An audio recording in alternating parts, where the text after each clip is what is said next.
Your cholesterol does not predict whether you will be healthy at 80. Your blood pressure does not predict it either. I know that sounds reckless coming from someone who spent more than 4 decades studying longevity and public health, but I am telling you this because I watched brilliant people trust numbers more than their lives. We have built modern health around measurements, and we forgot to measure how we are actually living. For 43 years at the Mayo Clinic, I studied aging, mortality, metabolic health, and what separates those who thrive from those who decline. I analyzed data from millions of Americans. I read thousands of papers on healthy aging, inflammation, insulin resistance, and cardiovascular disease. And I kept noticing something uncomfortable. The people who lived longest were not obsessing over biomarkers. They were living in a way that made those markers stable. That is very different. Most men in their 50s think they have time.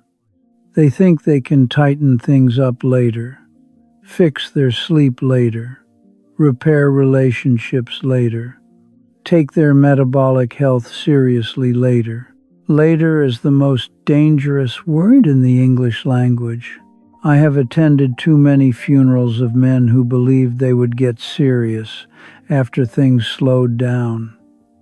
Things never slowed down. Their biology did. I am not here to sell you supplements or biohacks or longevity shortcuts. There are none. What I am going to tell you is simple, almost boring, but almost nobody lives this way consistently for decades. And consistency, not intensity, is what determines whether you are vibrant at 80 or fragile at 70. Stay with me, because at the end I will tell you the one mistake I wish I had understood when I was 50. And it does not show up on a lab report. The single strongest predictor of longevity I have ever seen is not diet, not exercise, not genetics. It is the quality of your relationships. There's a study out of Harvard that began in 1938 and has followed the same men, and now their children, for more than 85 years. It is the longest-running study of human life ever conducted. After decades of data on cardiovascular health, metabolic disease, depression, dementia, and mortality, the conclusion was clear. The men who were most satisfied in their relationships at age 50 were the healthiest at 80, not the richest, not the leanest, the most connected. Your relationships predict your health better than your cholesterol. Loneliness is not just a feeling, it is a biological stress signal. Social isolation increases your risk of premature death at a rate comparable to smoking 15 cigarettes a day. It raises the risk of heart disease by nearly 30%. It increases the risk of stroke. It raises the likelihood of cognitive decline and dementia. When you feel chronically alone, your body interprets that as danger. Cortisol rises. Inflammation increases. Sleep fragments. Blood pressure climbs. Over years, that quiet stress reshapes your physiology. This is not sentimental. It is metabolic. Ask yourself something uncomfortable. When was the last time you felt truly known by someone? Not liked, not followed, known. When was the last time you ate dinner with someone without looking at your phone? Modern American life has engineered connection out of daily routine the same way it engineered movement out of it. We commute alone. We work behind screens. We decompress alone. And then we wonder why our markers of inflammation and stress are elevated. Most men fail here quietly. They believe providing is enough. They believe success compensates for absence. They postpone reconnection until retirement, assuming there will be time to rebuild what drifted. At 50, you still believe you can fix it later. But relationships are not repaired in crisis. They are built in ordinary days. Connection is not a feeling, it is a discipline. When my wife Margaret died after 61 years of marriage, I did not need another study to convince me of this. I felt what isolation does to a body, and grief taught me what data never could. When Margaret died, I understood something no chart had ever fully conveyed. In the first year after she passed, I could feel my physiology changing. My walking slowed. Food lost its taste. I stopped returning calls. I told myself I needed time alone, but what I was really doing was withdrawing from the very thing that had sustained me for 6 decades. Grief is emotional, yes, but it is also biological. Cortisol rises. Sleep fractures. Inflammation quietly increases. The immune system becomes dysregulated. I had studied widowhood and mortality for years. I knew the data showing that the first year after losing a spouse carries a measurable increase in all-cause mortality. But knowing something intellectually is not the same as feeling your body decline. There were mornings I did not want to leave the house. I did not want to join a walking group. I did not want to sit across from friends at breakfast and pretend I was fine. Everything in me wanted to shrink my world. But shrinking your world accelerates decline. So I forced myself to do the opposite of what I felt. I joined the walking group anyway. I scheduled breakfast twice a week. I called my children more often than I was comfortable with. It felt artificial at first, almost mechanical, but recovery often begins mechanically before it becomes meaningful. Within 2 years, my metabolic health stabilized, my energy returned, my steps lengthened. The research I had spent my life defending proved true in my own body. Connection is not a luxury in old age. It is survival infrastructure. If you take nothing else from this conversation about longevity and healthy aging, understand this. You cannot wait until you are lonely to invest in relationships. You build them while you are strong, because one day you will need them to keep you alive. After connection, the next force that separates those who thrive in late life from those who decline is purpose. I am not talking about ambition. I am not talking about productivity. I am talking about having a reason to wake up that extends beyond yourself. The Japanese use the word ikigai to describe this, but you do not need a foreign word to understand the concept. You need to feel that your presence still matters. The body listens to whether you believe you are still needed. Large longitudinal studies following thousands of Americans for more than a decade show that individuals with a strong sense of purpose have a significantly lower risk of all-cause mortality. They experience lower rates of cardiovascular disease, better metabolic health, and even reduced inflammatory markers. Some of that is behavioral. People with purpose tend to move more, eat more consistently, and adhere to medical advice. But some of it appears to be biological. Purpose influences stress regulation. It stabilizes cortisol patterns. It supports immune function. It gives structure to circadian rhythm. I have seen men retire at 65 and decline within 5 years. Their careers had defined them. When the structure disappeared, so did their sense of direction. They slept later. They moved less. They withdrew socially. Their glucose control worsened. Their weight crept upward. It was not laziness. It was loss of meaning. I have also seen men in their 80s who rise every morning with a project, whether it is tending a garden, mentoring a younger colleague, volunteering at church, or building a bookshelf for a grandchild. They are not driven by ego. They are driven by usefulness. Let me ask you something quietly. If no one needed you tomorrow, what would change about how you live today? Purpose is not optional in healthy aging. It is metabolic fuel, and it is what keeps you moving when motivation fades. When most Americans think about health and longevity, they think about the gym. They think about structured workouts, heart rate zones, high-intensity intervals. There is nothing wrong with those things.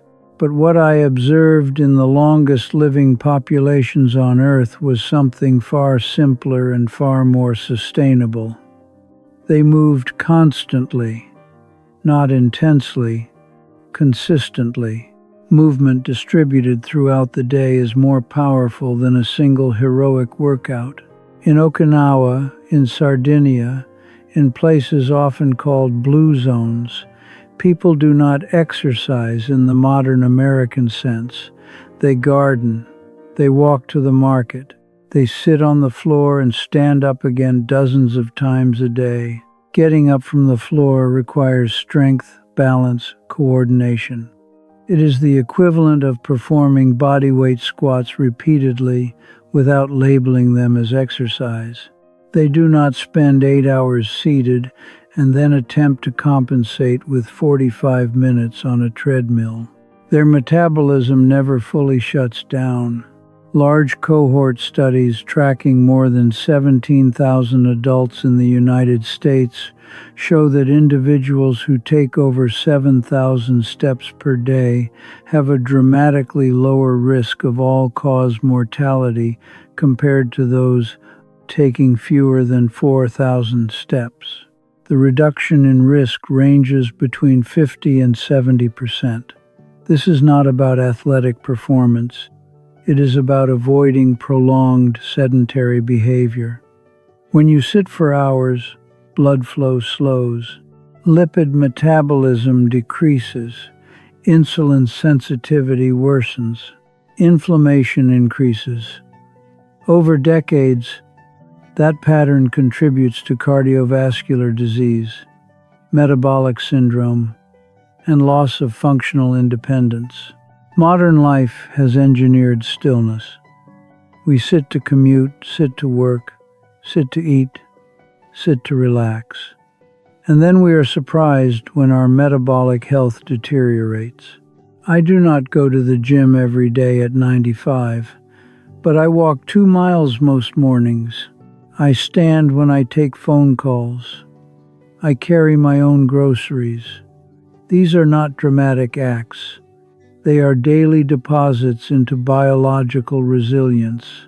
Ask yourself honestly, how many hours did you sit yesterday?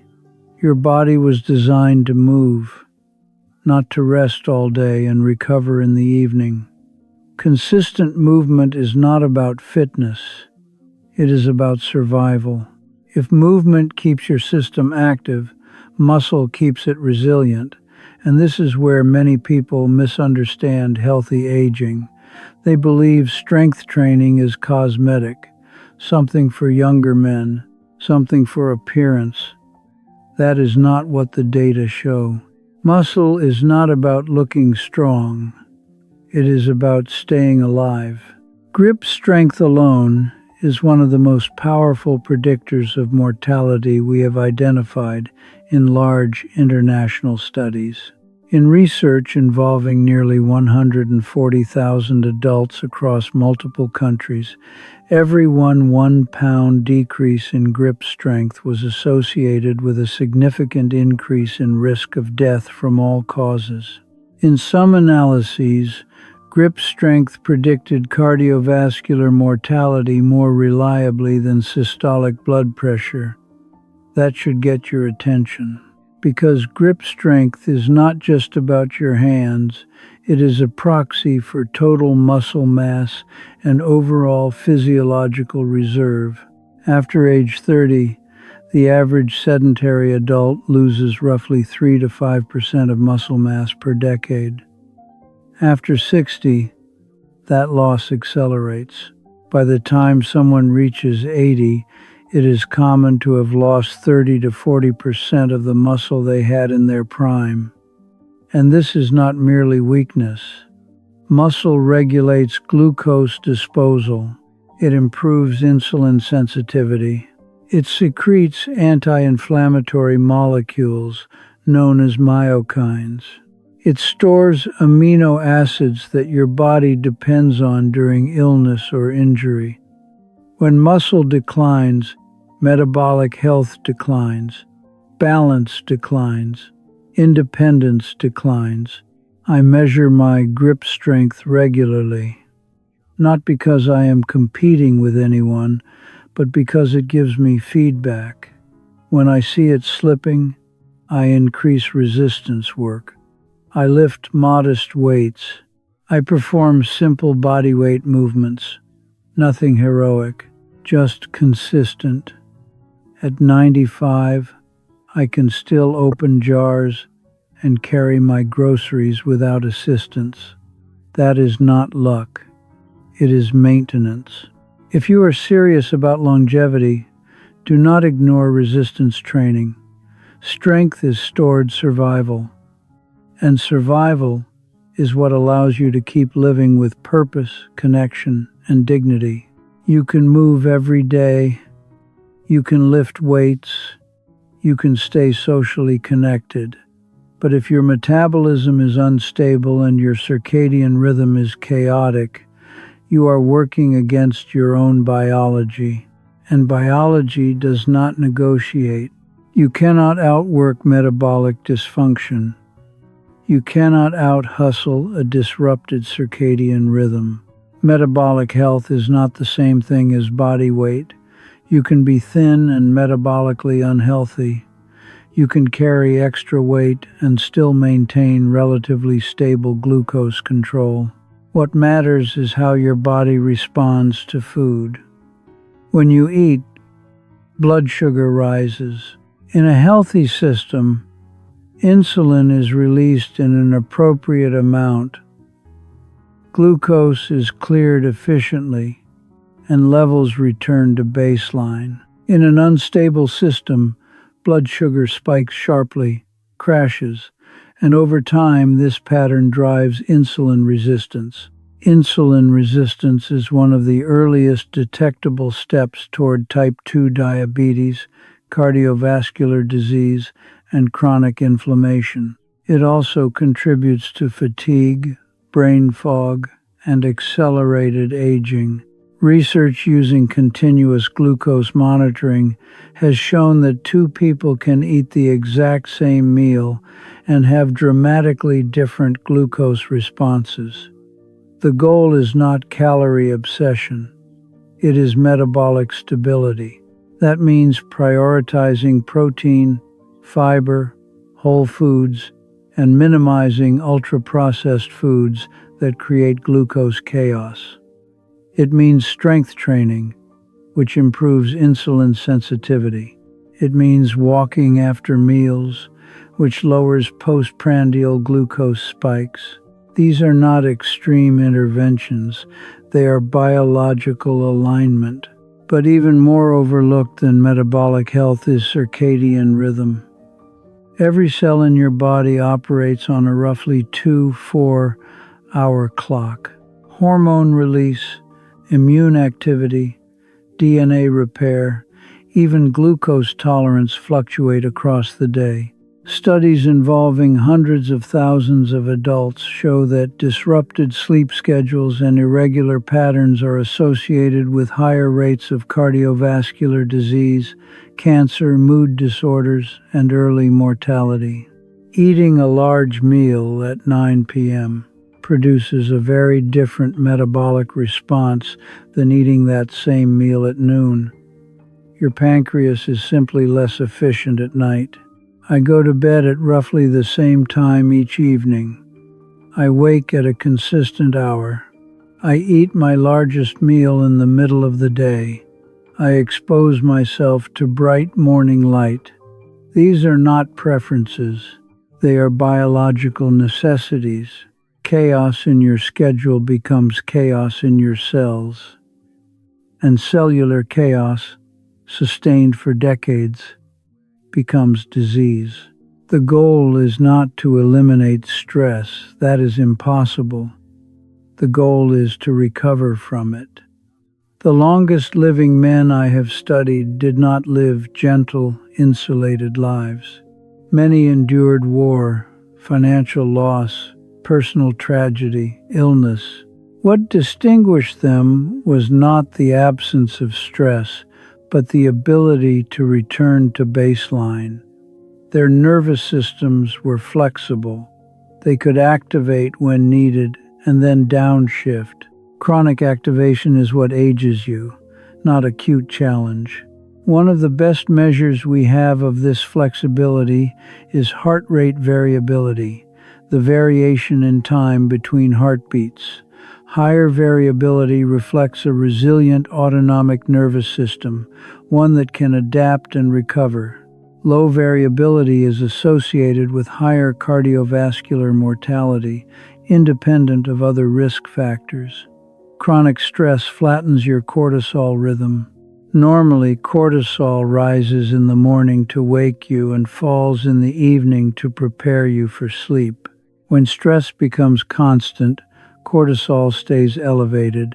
That elevation drives inflammation, impairs immune function, disrupts metabolic health, and accelerates biological aging. Researchers studying telomeres, protective caps at the ends of chromosomes, have found that chronic stress is associated with shortened telomere length, effectively accelerating biological age by years. Inflammation plays a central role here. There is a term in the scientific literature now called inflammaging, referring to chronic, low-grade inflammation that accumulates quietly over decades. Elevated markers such as C-reactive protein and interleukin 6 are associated with increased risk of cardiovascular disease, type 2 diabetes, Alzheimer's disease, and certain cancers. Inflammation is not always dramatic. It is often silent friction inside your cells. What reduces it? Regular movement, strength training, deep sleep, whole foods rich in fiber and omega-3 fatty acids, consistent social connection, purpose. Notice how these factors overlap. Longevity is not built on isolated hacks. It is built on alignment. And then there is the final piece, the one few people want to discuss: mortality. I am 95. I know how this story ends. I could have 5 more years. I could have 5 more months. That awareness does not depress me. It clarifies me. Acceptance sharpens life. When you understand that time is finite, you stop postponing conversations. You stop deferring meaningful work.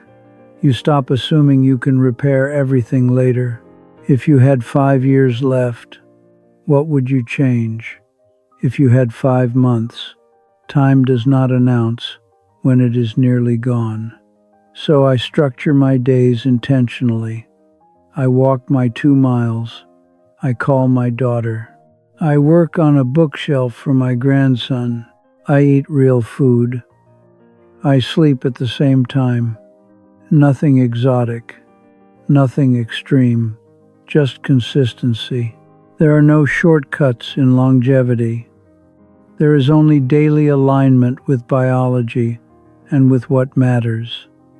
You are not immortal, but you are not powerless either.